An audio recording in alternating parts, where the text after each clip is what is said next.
Hey, it's Mika. Before I start, I had a couple of important questions for you guys regarding the future of my channel.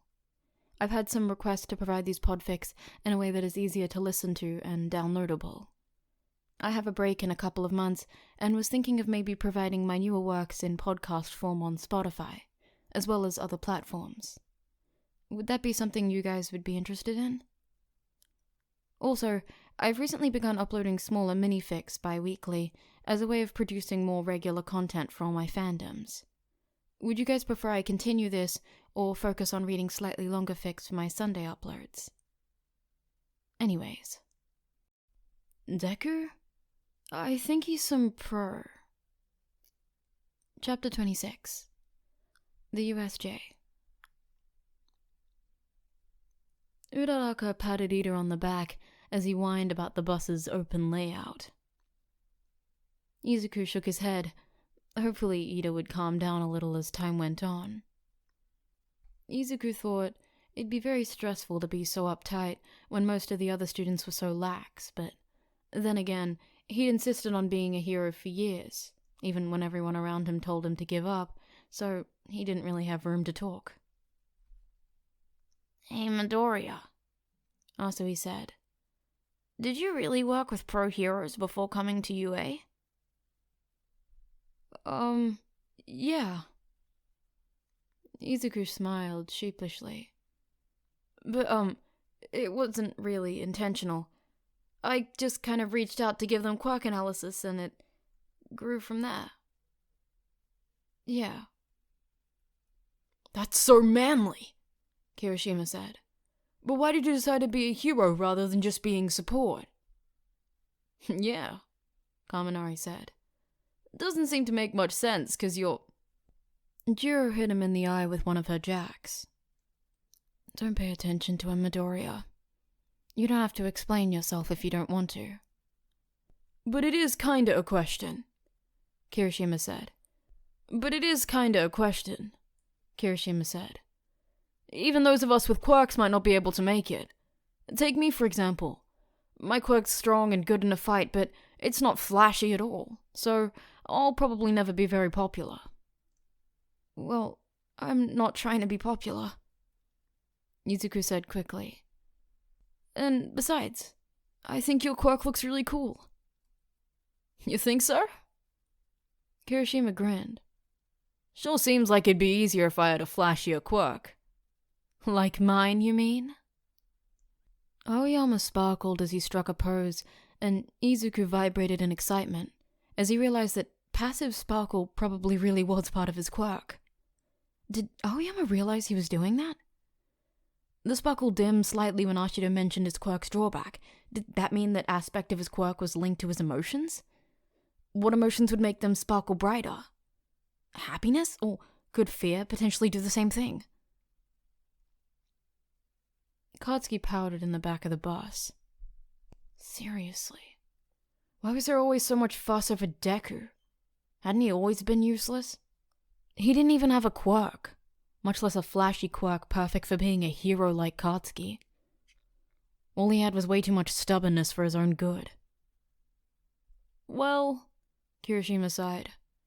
If any of our classmates have pro quirks, it's Todoroki and Bakugo. Yeah, Sue said. But Bakugo will never be popular with his temper. Katsuki was about to blow up at her, show her what a temper really looked like, but stopped. Aizawa was sleeping at the front of the bus, but there was no guarantee he wouldn't wake up if Katsuki exploded. But what had Hound Dog said? He was allowed to be a jerk, but he couldn't hurt people? Something like that. Why did this have to be so complicated? Shut up, frog face! There. That wouldn't get him in trouble, would it? Yeah, Bakugo, Kaminari laughed. We've only known you for a few days, but we already know your personality is a flaming pile of garbage. Katsuki grit his teeth and jumped to his feet. So much for not being hurtful. This idiot had to know his place. I'll kick your ass, idiot loser. You're gonna regret ever applying to UA. Bakugo, Aizawa said warningly. And Katsuki huffed, sitting back down. Whatever. These idiots were just obstacles in his path anyway. Izuku stared at the exchange with wide eyes. There was something different about Katsuki. Yeah, he'd blown up at Kaminari, but while he'd been rude to Asui, he was much tamer than Izuku had ever seen him. It was almost as if he'd been trying to hold himself back. Or maybe it was just because Asui was a girl. That makes sense, but Izuku didn't think he'd ever seen Katsuki hold back before, regardless of who his target was. What was going on with the world? Katsuki was getting teased and holding himself back, while Izuku was getting praised? Had he been dropped in some sort of alternate universe by accident, where nothing worked like it was supposed to? The bus slowed to a stop in front of a giant training facility, and the class piled out to see 13 standing on the steps, and Izuku grinned widely. 13 was one of the heroes he'd never had a chance to work with, since they were a rescue hero and didn't need his analysis. Oh my goodness! Uraraka squealed. 13 is one of my favorite heroes. Do you think they'd give me an autograph if I asked? Hello, students! 13 gestured for the students to follow them inside. I created this training facility to help you deal with the different types of disasters. You can call it USJ, or the Unforeseen Simulation Joint. Hey, shouldn't All Might be here already? Aizawa slouched lazily as he walked up to 13, who pulled him to the side and said something Izuku couldn't hear, while raising 3 fingers. Izuku felt his heart sink. He thought there were too many articles on All Might this morning. He knew he couldn't tell All Might to just not save people, but he also had a responsibility as a teacher, didn't he? Aizawa sighed loudly. We should just get started. Excellent. 13 sounded like they were smiling. Before we begin, I'm sure you're aware I have a powerful quirk, Black Hole, that can suck up anything and turn it to dust. I use it to save people from all kinds of disasters, but it could just as easily be used to kill. With all the regulations on quirks in our superhuman society, we often forget how deadly they can be. So make sure you keep in mind not only the good you can do, but also the harm if you aren't paying enough attention or make a wrong move. But today, you'll be learning how to use your quirks to help people, because that's what being a hero is all about. Alright, settle down. Aizawa's tired voice cut through the class as a pause. Now that that's over... The class gasped as the lights went out, and the fountain started to malfunction, as a dark purple mist gathered in front of it. Izuku's eyes widened as he noticed a pair of yellow eyes and far too many hands emerging from the mist. Stay together and don't move, Aizawa ordered. 13, protect the students. What is that thing? Kirishima asked. It looks like some sort of warp quirk. Izuku made sure his muttering was loud enough for Aizawa to hear. It doesn't appear to have any limit on space, and from here it's impossible to tell if it has limits on distance, but I don't think it does, or else villains would have had to infiltrate inside UA's walls first, and then the alarms would have gone off. Speaking of alarms, they're probably using a quirk to jam the signals, and that's where the lights went off. That person was probably warped over first, and could be hiding anywhere. Aizawa nodded as he took in the info. Most of the students were still confused, and they hadn't quite realized they were under attack yet. There were some whispers that they hadn't known the training would start quite so soon, and wasn't it supposed to be a rescue training? A few of the braver students tried to step forward, only to stop as Aizawa yelled at them. Stay back! Those are villains. The class gasped and looked at the intruders with new eyes, but Izuku was already too busy forming his analysis and figuring out what weaknesses he and Aizawa could exploit. Perplexing, the Miss Villain said. It appears our information was wrong. All Might should be here. So you used the press as a cover and sneaked onto campus? Aizawa gripped his capture weapon. But we went through the trouble of bringing so many friends. The villain with all the hands seemed to be in charge. Maybe he'll show up if we kill a few kids. They choose this isolated facility at a time when a class was being taught, Todoroki said. They've thought this out, so they must have an objective, but what is it? Kaminari. Aizawa didn't look away from the villains. Try contacting the school. 13, get them out of here. Izuku ran up to join Aizawa. I'm coming to fight with you. Aizawa glared at him. No, Deku. It's too dangerous. You're leaving, and that's an order. But you're fighting... I said no.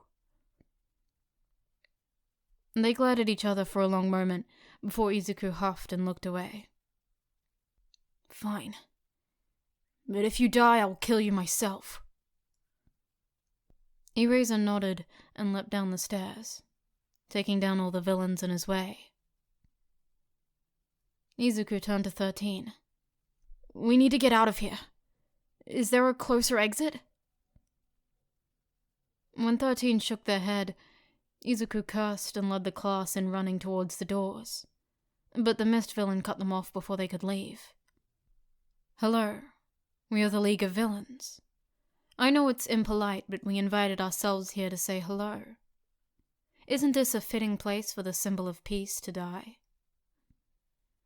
Kirishima and Katsuki didn't waste any time as they ran at the villain. But when the smoke from Katsuki's explosions cleared, the villain was still standing tall.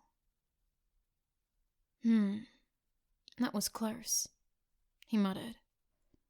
You live up to your school's reputation. Miss Villain has a weakness, Izuku muttered. His real body is protected by metal plating. You two! Out of the way right now!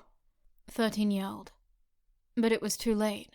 The Miss Villain had already surrounded them with tendrils of dark smoke. And then Izuku was falling.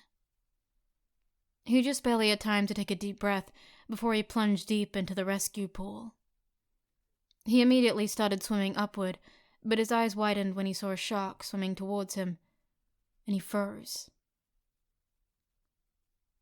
There wasn't anything he could do. He wasn't used to fighting in water, and he was starting to run out of air. Izuku flinched as the shark opened his jaw. But then Asui managed to kick the villain in the face and wrap her tongue around Izuku. She was already holding Mineta under one arm.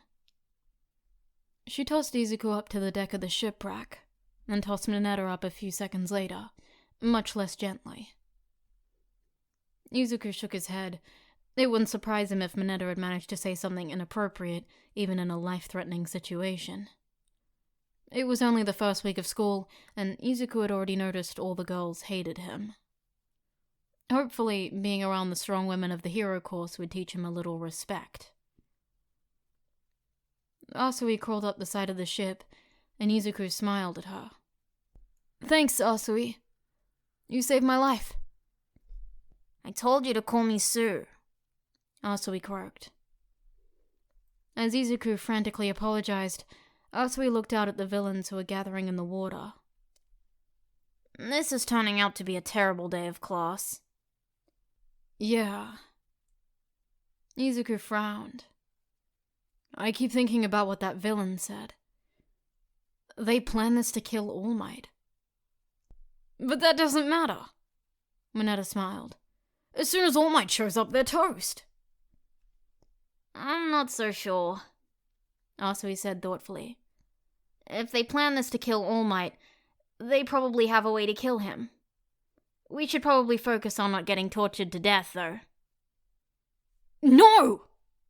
Mineta was starting to panic. Tell Frog Boobs to shut up!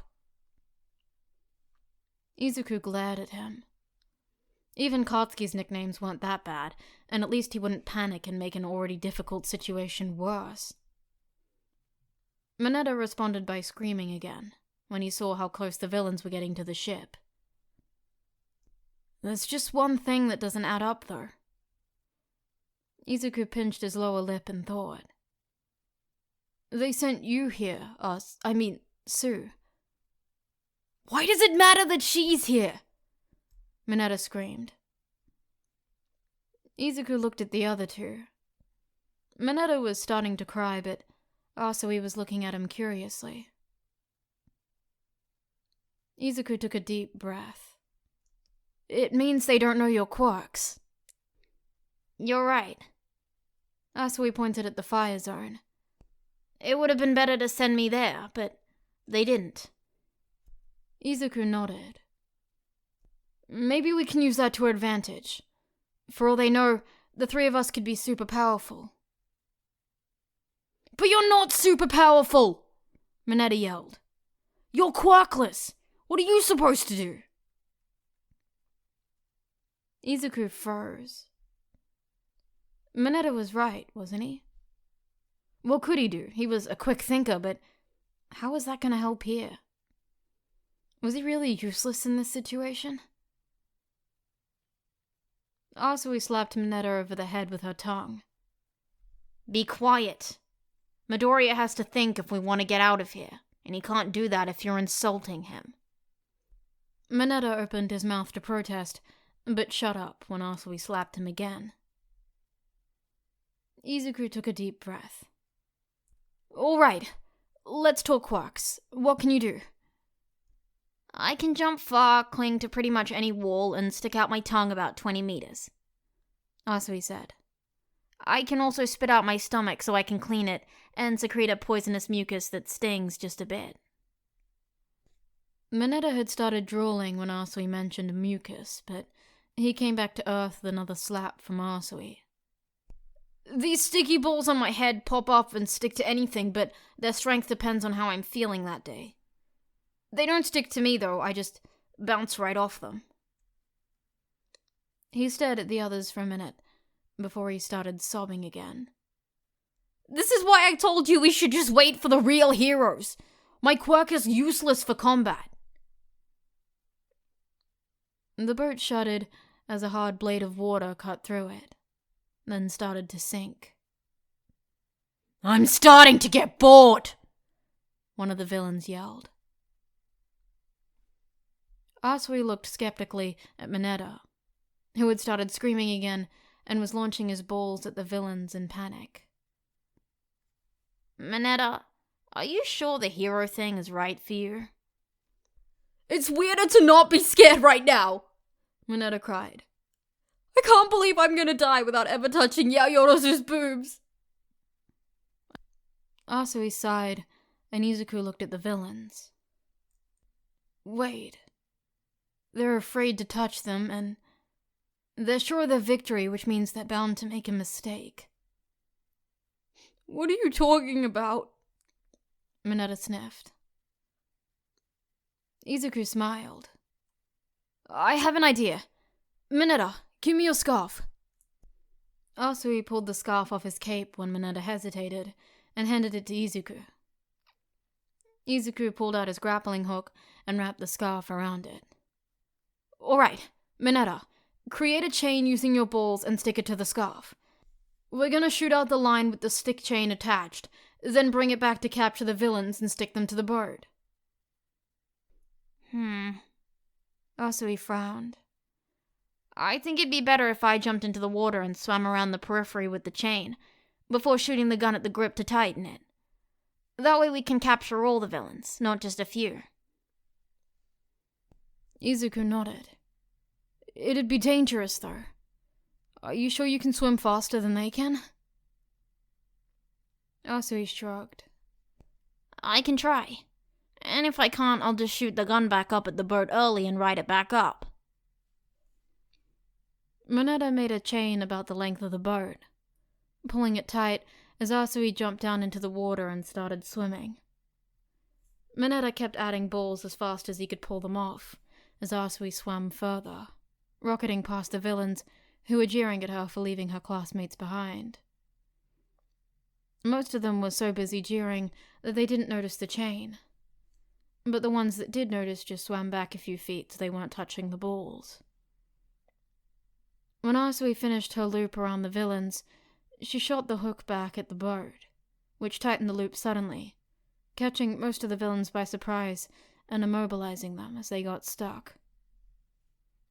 Izuku looked out over the water as Asui unwrapped the scarf from around the hook and hopped with it once around the boat to tighten the loop further.